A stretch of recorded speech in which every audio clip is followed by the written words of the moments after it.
하나님 말씀 함께 봅니다. 함께 보실 하나님 말씀은 구약 성경 열왕기상 6장 1절에서 13절 말씀입니다.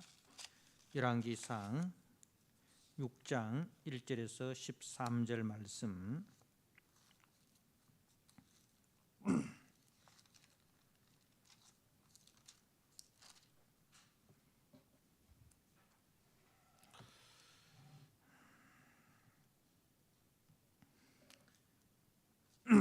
말씀을 봉독드립니다. 열왕기상 6장 1절입니다.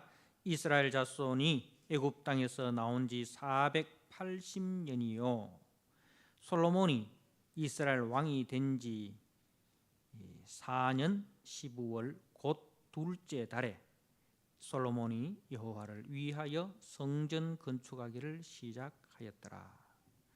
솔로몬 왕이 여호와를 위하여 건축한 성전은 길이가 60규빗이요 너비가 20규빗이요 높이가 30규빗이며 성전의 성소 앞 주랑의 길이는 성전 너비와 같이 20규빗이요 그 너비는 성전 앞에서부터 10규빗이며 성전을 위하여 창틀 있는 붙박이 창문을 내고 또 성전 벽 곧 성소와 지성소 벽에 연접하여 돌아가며 다락들을 건축하되 다락마다 돌아가며 골방들을 만들었으니 하층 다락의 너비는 5규빗이요 중층 다락의 너비는 6규빗이요 셋째 층 다락의 너비는 7규빗이라. 성전의 벽 바깥으로 돌아가며 턱을 내어 골방 들보들로 성전 벽에 박히지 아니하게 하였으며 이 성전은 건축할 때에 돌을 그 뜨는 곳에서 다듬고 가져다가 건축하였으므로 건축하는 동안에 성전 속에서는 방망이나 도끼나 모든 철 연장 소리가 들리지 아니하였으며 중층 골방의 문은 성전 오른쪽에 있는데 나사 모양 층계로 말미암아 하층에서 중층으로 오르고 중층에서 셋째 층에 오르게 하였더라. 성전의 건축을 마치니라. 그 성전은 백향목 석가래와 널판으로 덮었고 또 온 성전으로 돌아가며 높이가 5규빗 되는 다락방을 건축하되 백향목 들보로 성전에 연접하게 하였더라. 여호와의 말씀이 솔로몬에게 임하여 이르시되 네가 지금 이 성전을 건축하니 네가 만일 내 법도를 따르며 내 율례를 행하며 내 모든 계명을 지켜 그대로 행하면 내가 네 아버지 다윗에게 한 말을 네게 확실히 이룰 것이요 내가 또한 이스라엘 자손 가운데에 거하며 내 백성 이스라엘을 버리지 아니하리라 하셨더라. 아멘.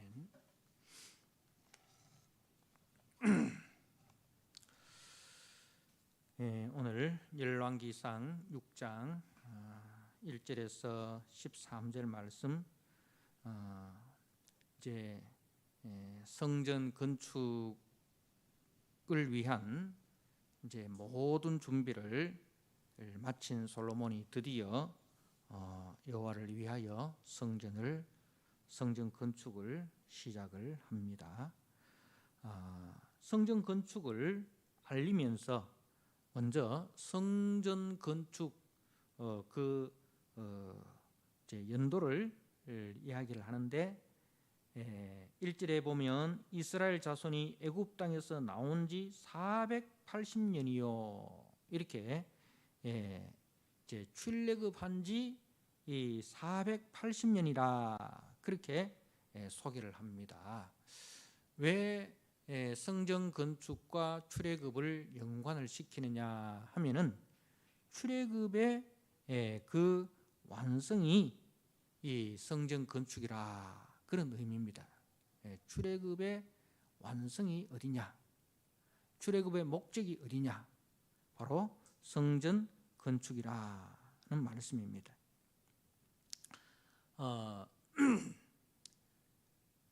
이제 이 성전 건축의 의미가 바로 출애굽의 완성에 있다는 건데요. 출애굽은 애굽에서 노예 생활하던 이스라엘이 하나님의 그 은혜로 이제 그 애굽의 종에서 해방이 됩니다. 하나님의 은혜를 구체적으로 말하면 바로 유월절 어린 양의 피, 그죠? 유월절 어린 양의 피로 말미암아 이제 애굽의 종에서 자유함을 얻게 됩니다. 자, 여기서 그치는 것이 아니라 애굽의 종에서 자유함을 받은 저들은 하나님만을 섬기는 거룩한 백성으로 세워져야 합니다. 그래서 출애굽은 단지 애굽의 종에서 해방되는 데에 목적이 있는 것이 아니라 애굽의 종에서 해방되어 어디로 나아가야 하느냐? 하나님의 거룩한 백성으로 나아가야 한다는 것입니다. 자, 우리가 출애굽기 말씀을 한번 보도록 하겠습니다. 출애굽기 3장 12절 말씀을 한번 보도록 하겠습니다. 출애굽기 3장 12절에 하나님이 이르시되 내가 반드시 너와 함께 있으리라. 네가 그 백성을 애굽에서 인도하여 낸 후에 너희가 이 산에서 하나님을 섬기리니, 하나님을 섬기리니, 너희가 이 산에서 하나님을 섬기리니. 자, 그리고 출애굽기 4장입니다. 출애굽기 4장 23절 말씀. 내가 네게 이르기를 내 아들을 보내주어 나를 섬기게 하라. 이제 그 바로에게 모세를 통하여 하는 말입니다. 내 아들 이스라엘을 보내주어, 이제 이스라엘을 하나님의 이제 아들로 이야기를 하죠. 내 아들 이스라엘을 보내주어 나를 섬기게 하라. 그러니까 출애굽의 목적이 어디 있느냐? 하나님을 섬기는데 목적이 있다는 것입니다. 바로 구원의 목적이 있느냐? 우리를 죄와 사망에서 구원하시는 그 구원의 목적이 어디 있느냐? 바로 하나님을 섬기는 데 있다는 거죠. 우리로 하여금 하나님을 섬기는 자로 부르셨다는 거예요. 그래서 구원받은 우리들은 구원 이후에 어디로 가야 되느냐? 하나님을 섬기는 자로, 하나님을 섬기는 삶으로 나아가야 한다는 것입니다. 바로 여호와는 저들의 하나님이 되고 저들은 하나님의 백성이 되어서 하나님의 말씀을 따라서 하나님을 섬기는 거룩한 백성 되는 것이 이 출애굽의 목적입니다. 자, 그래서 이 하나님을 섬기는 거룩한 백성 만들기 위해서, 백성으로 세우기 위해서 이제 하나님은 성막 가운데 임재하여 저들과 함께 하십니다. 그래서 하나님께서 출애굽기에서 이제 모세에게 이스라엘 백성들이 하나님의 백성으로 행하여야 할 율법을 주시죠. 자, 그리고 그 다음에 성막 제도를 주십니다. 그래서 그 성막을 통해서 산 위에 계시든 신의 산 위에 계시든 그 하나님이 이제 산 아래로 자기 백성들과 함께 가시죠. 산 위에 가시는 하나님은 이스라엘 백성들이 그 하나님께로 올라갈 수가 없어요. 그죠? 하나님이 강림하실 때에 이스라엘 백성은 그 산으로 오르지 못하도록 하나님께서 모세를 통하여 명합니다. 왜? 하나님은 거룩하시고 저들은 죄 가운데 있습니다. 거룩하신 하나님은 죄를 보면 소멸해 버립니다. 그래서 이제 하나님께서 자기 백성들을 보호하기 위하여 산 위로 올라오지 말라 그렇게 명하십니다. 자, 그런데 이제 하나님께서 성막 제도를 허락해 주십니다. 그래서 성막이 이제는 하나님 임재의 자리가 됩니다. 그래서 성막은 이스라엘 백성들이 머물 때는 성막을 중심으로 동서남북 사방으로 세 지파씩 해서 이제 그 12지파가 성막을 중심으로 모이고, 그죠? 그리고 행진할 때도 항상 이제 하나님의 성막이 중심이 됩니다. 자, 그래서 이제 하나님은 자기 백성과 함께 하시기 위하여 성막을 만들라 하십니다. 그래서 이제 지금까지는 하나님께서 성막 가운데 가셨습니다. 성막 가운데 가신 이유가 지난주에 우리가 살펴보았죠. 성막과 성전의 차이점은 이제 다윗 시대까지는 하나님이 성막에 머무셨고, 다윗 이후 솔로몬 시대부터는 하나님께서 성전에 머무시는데, 이제 광야 생활과 그리고 정복 전쟁을 할 때는 이제 하나님께서 성막에 머무셨다. 그 성막은 이제 텐트입니다, 그죠? 그 하나님께서 그 야전 사령관이 되어서, 그 야전 사령관은 항상 전쟁 가운데 진두지휘하지 않습니까? 그래서 그 막사가 어디 있습니까? 전쟁 가운데 있습니다, 그죠? 마찬가지로 하나님께서 이제 자기 백성들을 구원하시고 그 대적을 물리치시는데 항상 하나님께서 앞장서시는 거죠. 그래서 이제 하나님께서는 성막 가운데 머무시고, 전쟁의 시대가 끝나고 이제는 평화의 시대, 솔로몬은 평화의 시대의 시작입니다. 평화의 시대는 이제 성전에 머무는 것입니다. 자, 그래서 이제 하나님께서 전쟁 중에는 이동 가능한 성막에 임재하시면서 이스라엘 앞서 나아가셔서 적들을 물리쳐 주시고, 그리고 저들을 앞서 인도하시면서 하늘로부터 만나를 반석에서 생수를 내셔서 저희들을 먹이고 마시고, 그리고 구름기둥 불기둥으로 보호해 주셨습니다. 이제 그 여호와의 전쟁이 다윗을 통해 다 마치고 이제 다윗의 아들 솔로몬을 통해서 평화의 시대가 시작되면서 성전 건축을 이제 허락하십니다. 그래서 성막의 기능이 그대로 성전의 기능으로 이어진다, 그렇게 보면 됩니다.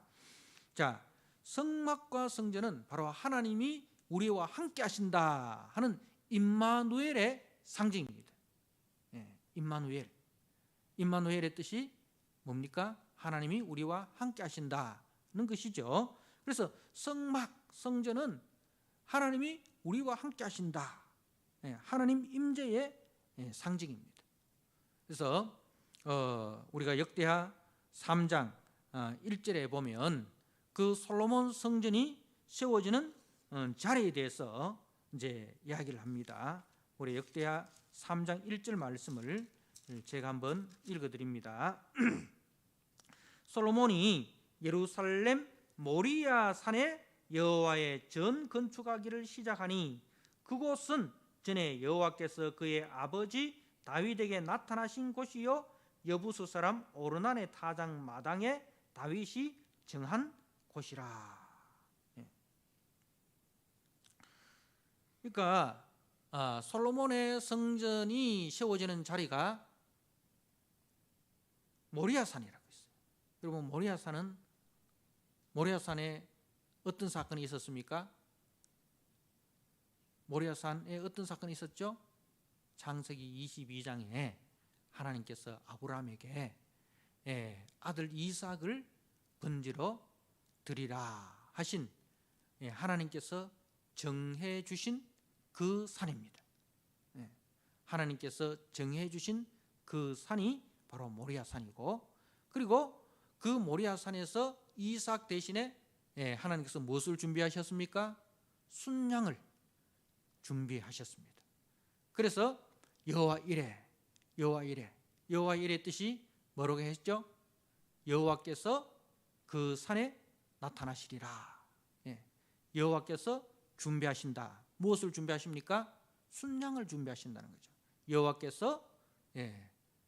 여호와께서 그가 나타나시리라. 바로 이제 우리가 여호와 이레라는 것을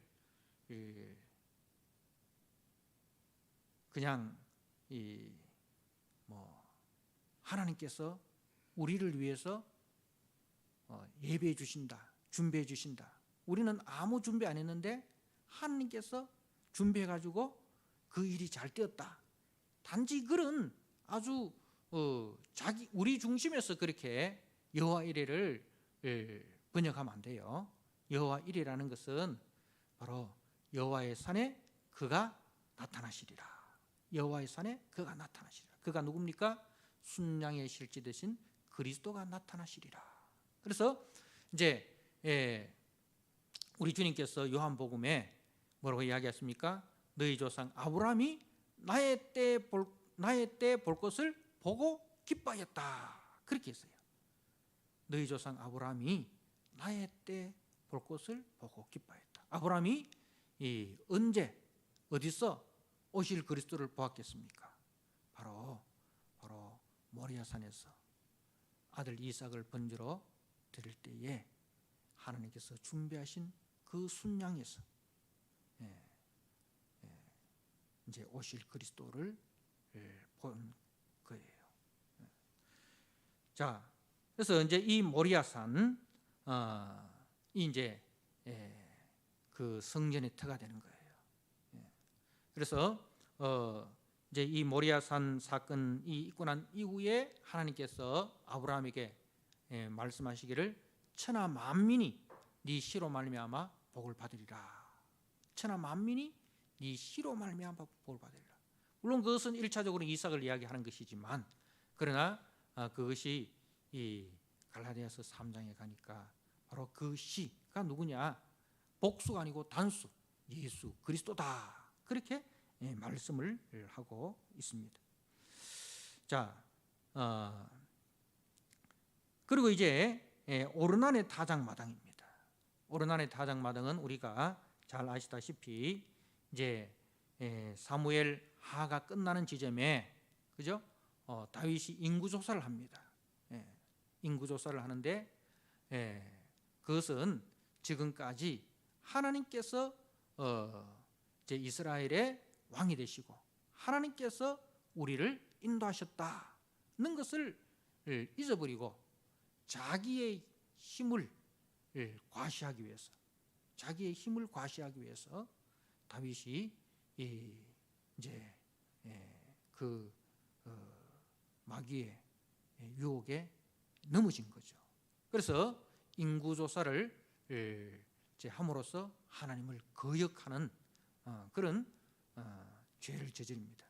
그래서 이제 하나님께서 이스라엘의 그 온역을 전염병으로 인해서 이제 이스라엘 전역에 전염병이 이제 임하여서 수많은 사람이 죽게 되는데, 그래서 이제 다윗이 회개할 때 하나님께서 이제 오르난의 타작마당 거기서 번제와 화목제를 드릴 것을 명하십니다. 그래서 다윗이 거기서 번제와 화목제를 드림으로 온역이 그치는 것이죠. 자, 그리고 이제 이 자리에 그 하나님의 성전이 건축이 되는데요. 임마누엘, 하나님이 우리와 함께 하신다. 그 완성일입니까? 바로 말씀이 육신이 되어 우리 가운데 오신 그리스도, 그분이 임마누엘이지 않습니까? 요한복음 1장 14절 말씀에 말씀이 육신이 되어 우리 가운데 임하신, 그래서 은혜와 진리가 충만하더라. 그리고 그 요한복음 2장 19절에 이 성전을 헐라 내가 사흘 만에 일으키겠다라고 했을 때에 그 성전은 그리스도의 몸을 말씀하는 것이다. 그렇게 이제 말씀하고 있죠. 자, 그리고 이제 그리스도께서 승천하신 이후에 성령을 우리에게 보내주셨습니다. 그래서 성령 받은 성도가 이제는 뭐가 됩니까? 성전이 됩니다. 고린도전서 3장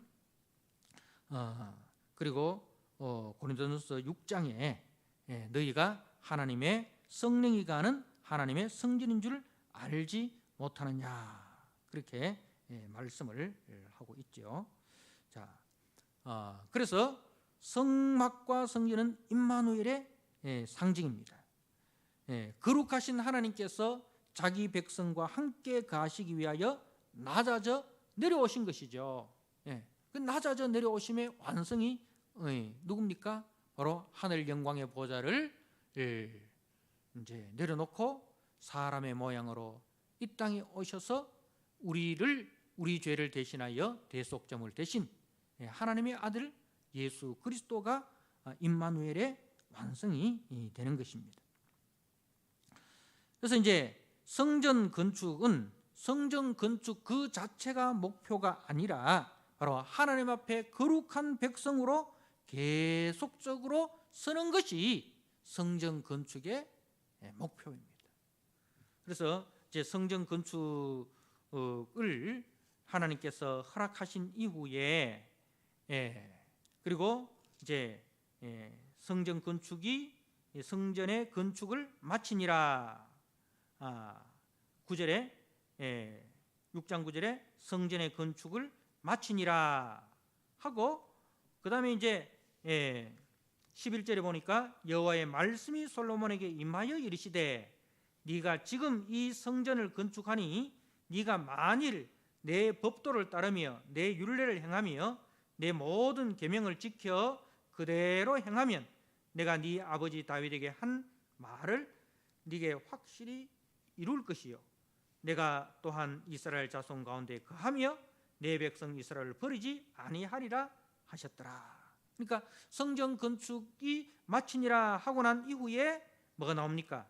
하나님께서 이제 법도와 율례와 계명을 그대로 지켜 행하라.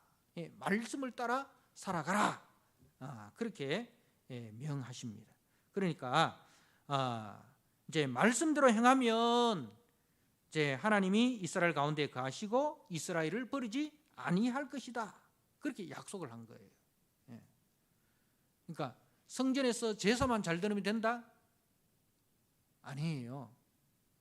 성전에서 이제 아무리 제사를 잘 드려도 백성들이 하나님의 말씀을 따라 살지 아니하면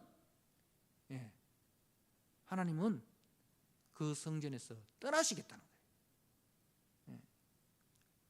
성전에서 암만 제사를 잘 지내도 오늘날로 말하면 우리가 교회에서 암만 예배를 잘 드려도 우리가 성도다운 삶을 살지 아니하면 하나님은 우리와 함께 하지 않으신다 이 말입니다. 지혜로운 다섯 처녀와 미련한 다섯 처녀의 차이점이 뭡니까? 형식은 똑같아요. 형식은 똑같이 지킵니다. 예배도 똑같이 드리고 교회의 헌금도 똑같이 하고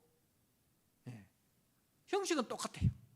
근데 그 속에 지혜로운 다섯 처녀는 그 형식 속에 뭐가 담겨 있습니까? 하나님이 원하시는 하나님 사랑, 이웃 사랑, 그리스도인의 삶이 담겨 있어요. 그리스도의 삶은 한마디로 요약하면 하나님을 사랑하고 내 이웃을 내 몸같이 사랑하는 것, 그죠? 그것이 하나님께서 우리에게 주신 새 언약이에요, 그죠? 그래서 지혜로운 다섯 처녀는 모든 예배 속에서 교회에서 드리는 그 예배, 가정에서 드리는 그 예배, 삶의 자리에서 드리는 그 모든 예배, 그 예배 속에 뭐가 들어 있었다고요? 하나님을 사랑하고 이웃을 사랑하는 그리스도인의 삶이 들어 있는데, 미련한 다섯천 여인은 그 삶이 없는 거예요. 잎만 무성한 무화과 나무처럼 하나님이 찾으시는 열매가 없다 이 말입니다. 그래서 성전에서 암만 예배를 제사를 잘 드려도 하나님의 말씀에 순종하지 않으면 하나님께서는 그 성전을 떠나시겠다라고 합니다. 실질적으로 우리가 예레미야 7장 말씀을 한번 보도록 하겠습니다. 예레미야 7장에서 어떤 일이 일어나는지를 한번 보도록 하겠습니다.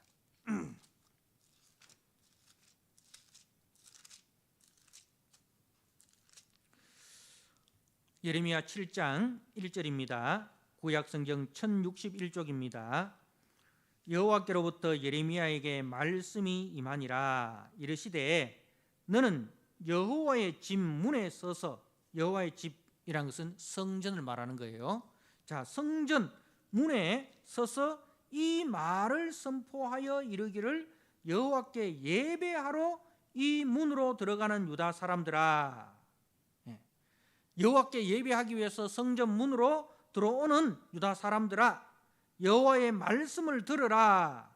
만군의 여호와 이스라엘의 하나님께서 이와 같이 말씀하시되 너희 길과 행위를 바르게 하라. 너희 길과 행위를 바르게 하라. 이 길이라는 것은 하나님과의 관계를 말하는 거예요. 하나님과의 관계를 바르게 하라. 그리고 행위를 바르게 하라. 행위란 이웃과의 관계를 말하는 겁니다. 자, 하나님과의 관계, 이웃과의 관계, 바로 십계명의 정신 아닙니까? 하나님을 사랑하고 이웃을 사랑하라. 그게 이제 율법의 정신입니다. 그것이 예배자의 삶입니다. 그러니까 하나님께서 원하시는 것이 성전에 예배하러 들어가는 자들을 향해서 하나님과의 관계, 이웃과의 관계, 하나님을 사랑하고 이웃을 사랑하는 이 삶을 똑바로 살아라. 그리하면 내가 너희로 이곳에 살게 하리라. 그러면 너희들이 이곳 예루살렘에 그냥 안전하게 편안하게 살게 하리라. 자, 4절에 너희는 이것이 여호와의 성전이라, 여호와의 성전이라, 여호와의 성전이라 하는 거짓말을 믿지 말라. 이게 무슨 뜻입니까? 자, 이건요, 이제 그 이스라엘에게 이런 그 기적이 있었습니다. 히스기야 왕 때에 아수르가 쳐들어왔습니다. 그런데 히스기야가 이제 하나님의 성전에서 기도함으로써 이제 그 아수르 대군이 이제 기적같이 물러났습니다. 자, 우리가 열왕기하 19장 말씀을 한번 볼까요?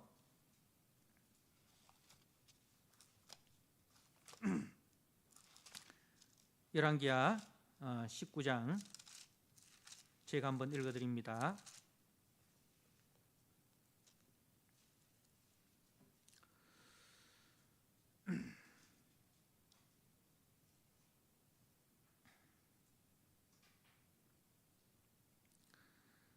(19장 35절에) 이 밤에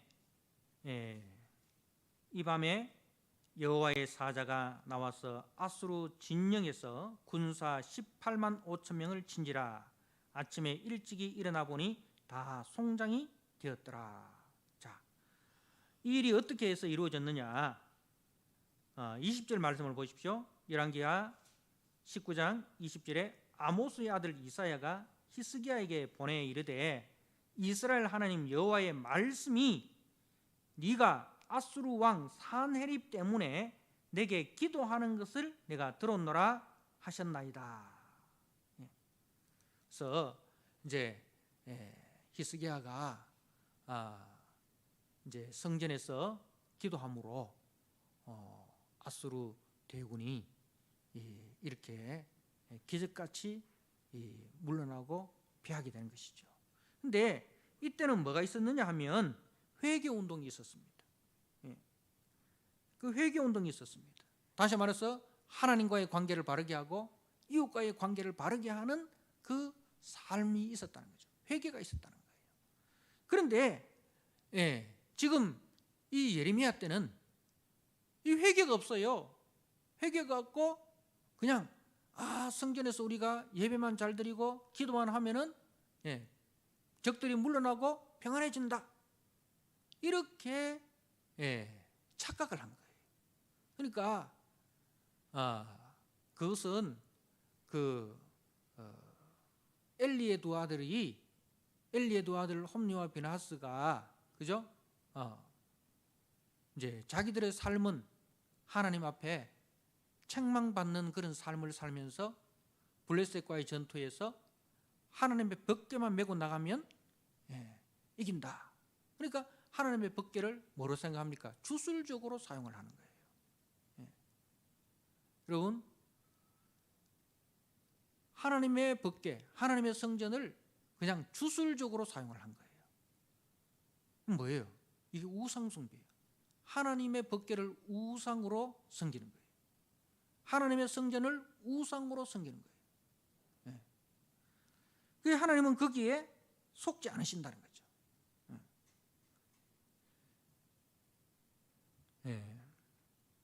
우리가 잘 알아야 됩니다.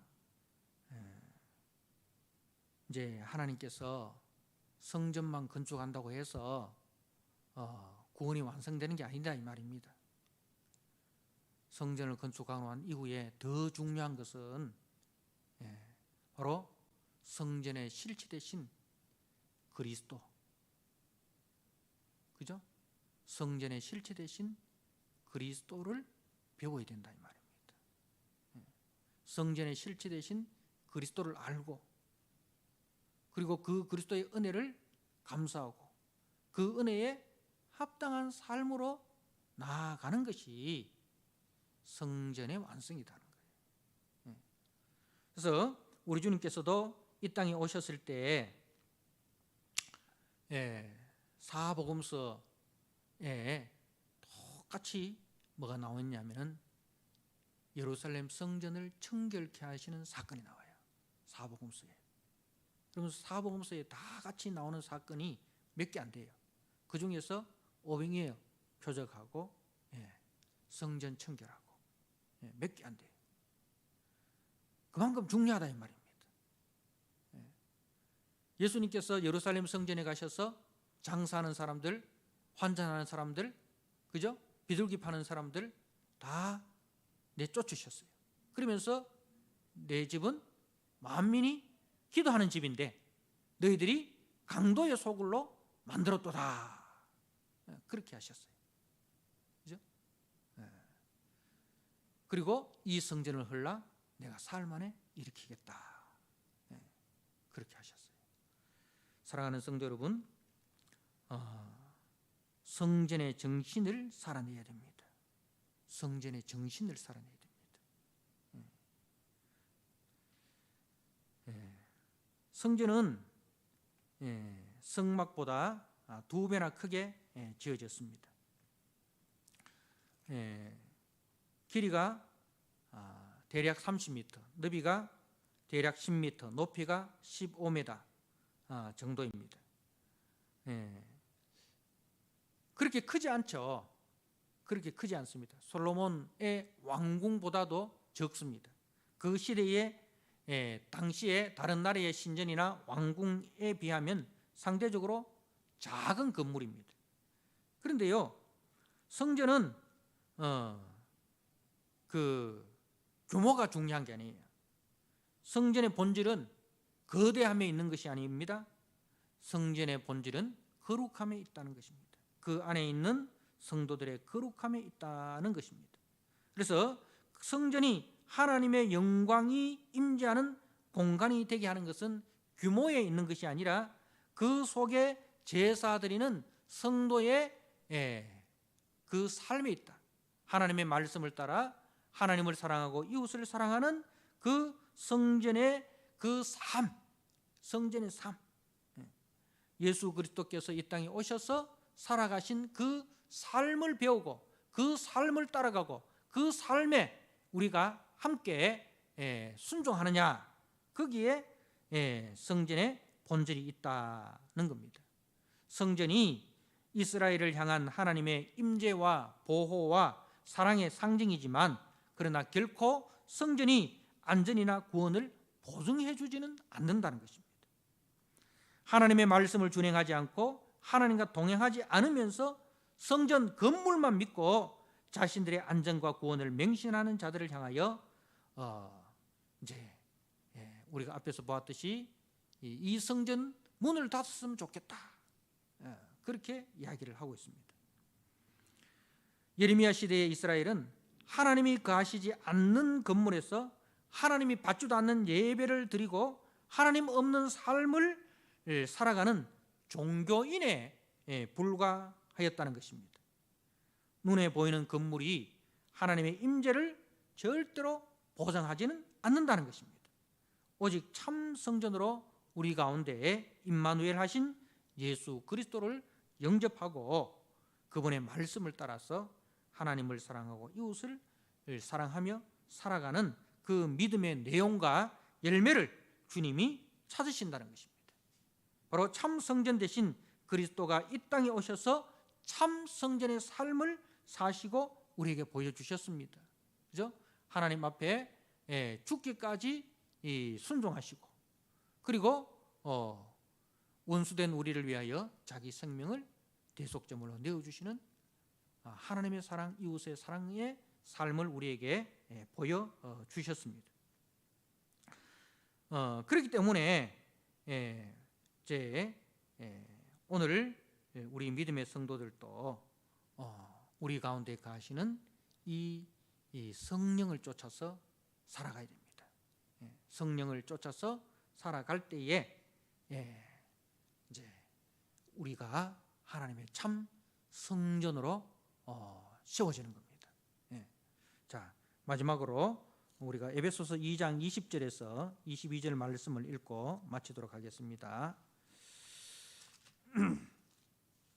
에베소서 2장 20절입니다.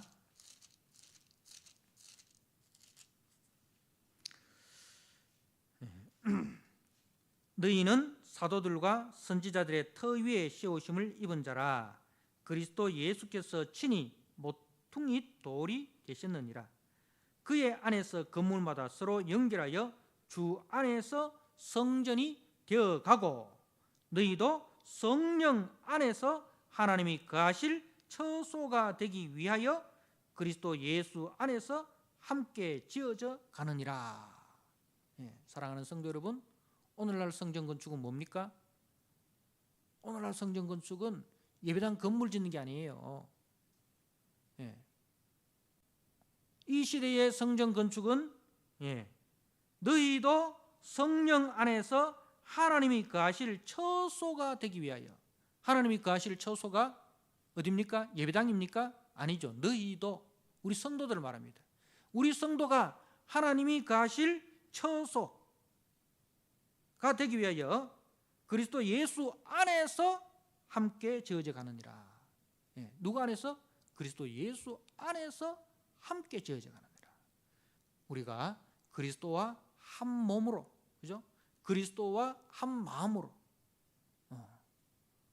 그리스도와 한 몸이 되고 그리스도와 한 마음이 될 때에 너희 안에 이 마음을 품으라 곧 그리스도 예수의 마음이니, 그죠? 그 예수 그리스도의 마음을 품고 그 예수 그리스도의 마음으로 살아가는 우리가 성전이고, 그렇게 살아가는 그 삶이 성전 건축이라는 거죠.